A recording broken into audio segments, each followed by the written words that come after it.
Hello everyone. Today I'm going to show you how to use the KDMP specific soldering free clip. Open the package and take out the product.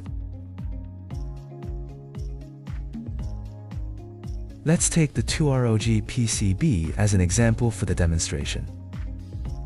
Open the PC side software and access the MLB interface. Click Wiring Diagram. Find the corresponding wiring diagram.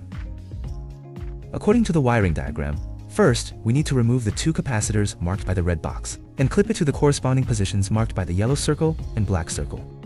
Now let's show you how it's done. First, clip the clip pins onto the VCC position. Now clip the black clip onto the GND position. Now plug the wiring harness connector on the clip into the KDMP. Once the PCB is properly clamped and the wiring harness is connected, place the PCB into the KDMP induction area. Turn off the picture. Click Collect Original Key Data. Follow the prompts to continue with the operation, and that's it.